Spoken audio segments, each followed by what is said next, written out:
భవనాలు, ప్రైవేట్ ఆస్తులను కూల్చివేయటాన్ని, ధ్వంసం చేయటాన్ని చట్టం ఎంత మాత్రం ఒప్పుకోదని సుప్రీంకోర్టు స్పష్టం చేసింది. ఏదో కేసులో నిందితులుగా ఉన్నంత మాత్రాన వారి భవనాలను, ఆస్తులను ధ్వంసం చేస్తారా? దోషులుగా తేలినా సరే వారి ఆస్తులను నాశనం చేయటాన్ని చట్టం ఎంత మాత్రం అంగీకరించదు అని జస్టిస్ బిఆర్ గవాయ్ స్పష్టం చేశారు. ఈ కూల్చివేతలకు సంబంధించిన కేసుపై సోమవారం నాడు సుప్రీంకోర్టులో విచారణ జరిగింది.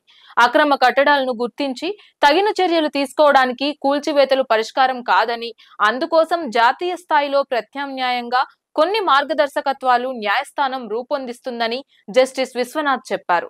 అధికారులు గాని ఇంకెవరైనా కానీ ఈ విషయంలో దుర్వినియోగానికి పాల్పడకుండా కట్టుదిట్టంగా ఉండే నిబంధనలు రూపొందిస్తామని విశ్వనాథ్ స్పష్టం చేశారు.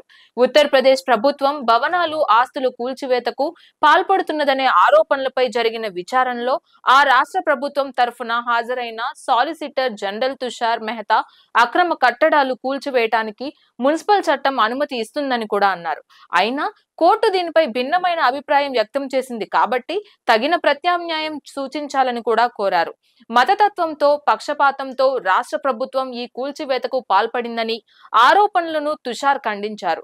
ప్రభుత్వం చట్టబద్ధంగానే వ్యవహరించింది అని ఆయన అన్నారు. అక్రమ కట్టడాల నెపంతో భవనాలు కూల్చివేయటం అన్యాయమని సుప్రీంకోర్టు స్వయంగా ప్రకటించటం ఎన్ కన్వెన్షన్ కూల్చివేతపై నాగార్జున నిరసనకు బలం చేకూరింది. ఇప్పుడు హైడ్రా దూకుడుకు రేవంత్ అడ్డుకట్ట వేస్తారా? మరి చూడాలి.